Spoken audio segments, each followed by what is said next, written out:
Conjoint analysis. Conjoint analysis is a survey-based statistical technique used in market research that helps determine how people value different attributes, feature, function, benefits, that make up an individual product or service. The objective of conjoint analysis is to determine what combination of a limited number of attributes is most influential on respondent choice or decision-making.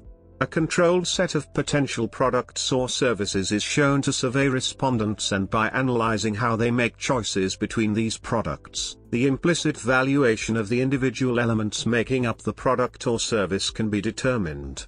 These implicit valuations, utilities or part worths, can be used to create market models that estimate market share, revenue and even profitability of new designs. Conjoint originated in mathematical psychology and was developed by marketing professor Paulie Green at the Wharton School of the University of Pennsylvania. Other prominent conjoint analysis pioneers include Professor V. C. Srinivasan of Stanford University, who developed a linear programming (LinMap) procedure for rank-ordered data as well as a self-explicated approach; Richard Johnson, who developed the adaptive conjoint analysis technique in the 1980s; and Jordan Louviere, University of Iowa, who invented and developed choice-based approaches to conjoint analysis and related techniques such as best-worst scaling. Today it is used in many of the social sciences and applied sciences, including marketing, product management, and operations research. It is used frequently in testing customer acceptance of new product designs, in assessing the appeal of advertisements, and in service design. It has been used in product positioning, but there are some who raise problems with this application of conjoint analysis.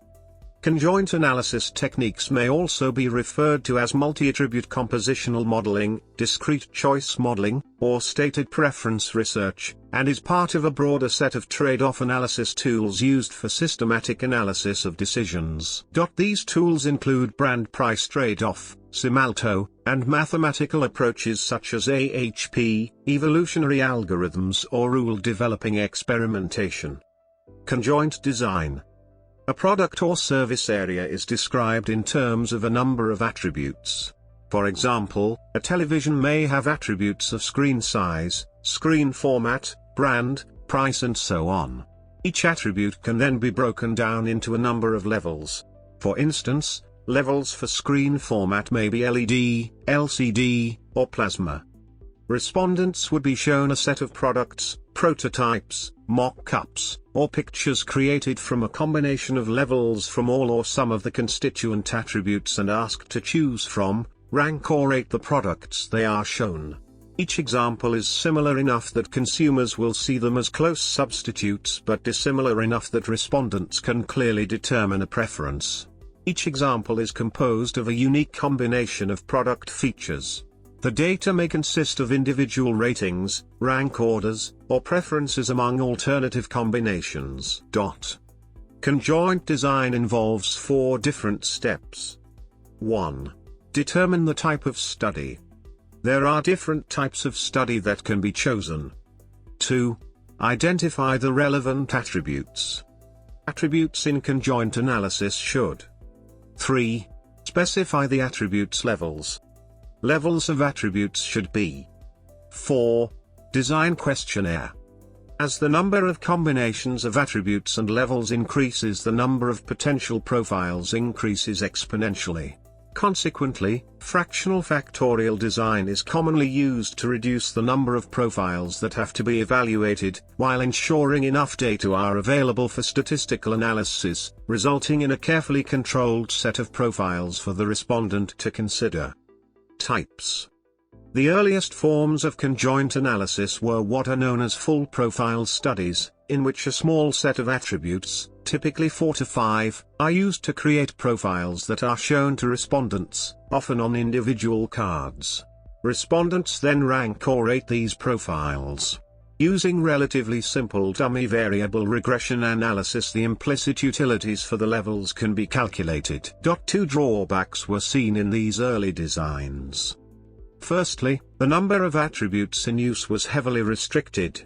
With large numbers of attributes, the consideration task for respondents becomes too large, and even with fractional factorial designs the number of profiles for evaluation can increase rapidly.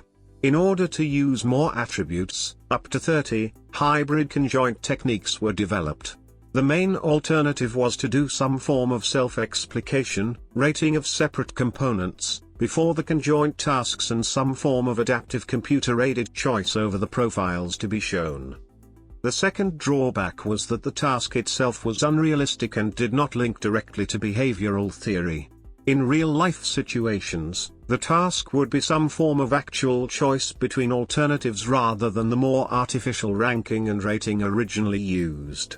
Jordan Louviere pioneered an approach that used only a choice task, which became the basis of choice-based conjoint analysis and discrete choice analysis. This stated preference research is linked to econometric modeling and can be linked to revealed preference, where choice models are calibrated on the basis of real rather than survey data. Originally, choice-based conjoint analysis was unable to provide individual-level utilities as it aggregated choices across a market. This made it unsuitable for market segmentation studies. With newer hierarchical Bayesian analysis techniques, individual-level utilities can be imputed back to provide individual-level data. Information collection.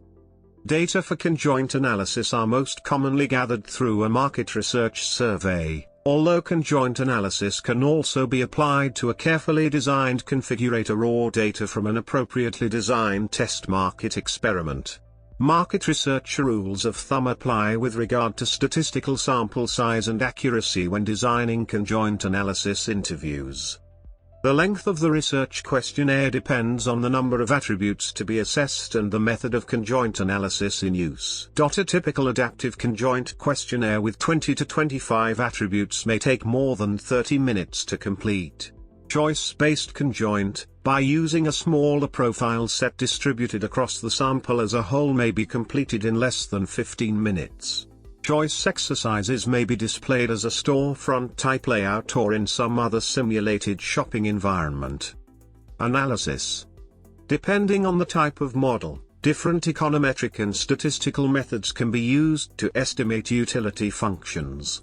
These utility functions indicate the perceived value of the feature and how sensitive consumer perceptions and preferences are to changes in product features. The actual estimation procedure will depend on the design of the task and profiles for respondents, in the type of specification, and the scale of measure for preferences. It can be ratio, ranking, choice, which can have a limited range or not. For rated full profile tasks, linear regression may be appropriate. For choice-based tasks, maximum likelihood estimation, usually with logistic regression, are typically used. The original methods were monotonic analysis of variance or linear programming techniques, but contemporary marketing research practice has shifted towards choice-based models using multinomial logit, mixed versions of this model, and other refinements. Bayesian estimators are also very popular. Hierarchical Bayesian procedures are nowadays relatively popular as well. Advantages and disadvantages. Advantages. Disadvantages. Practical applications. Market research. One practical application of conjoint analysis in business analysis is given by the following example. A real estate developer is interested in building a high-rise apartment complex near an urban Ivy League university. To ensure the success of the project, a market research firm is hired to conduct focus groups with current students. Students are segmented by academic year, freshmen, upperclassmen, graduate studies, and amount of financial aid received. Study participants are given a series of index cards. Each card has 6 attributes to describe the potential building project: proximity to campus, cost, telecommunication packages, laundry options, floor plans, and security features offered. The estimated cost to construct the building described on each card is equivalent. Participants are asked to order the cards from least to most appealing. This forced ranking exercise will indirectly reveal the participants' priorities and preferences. Multivariate regression analysis may be used to determine the strength of preferences across target market segments. Litigation. Federal courts in the United States have allowed expert witnesses to use conjoint analysis to support their opinions on the damages that an infringer of a patent should pay to compensate the patent holder for violating its rights. Nonetheless, legal scholars have noted that the Federal Circuit's jurisprudence on the use of conjoint analysis in patent damages calculations remains in a formative stage. One example of this is how Apple used a conjoint analysis to prove the damages suffered by Samsung's copyright infringement, and increase their compensation in the case.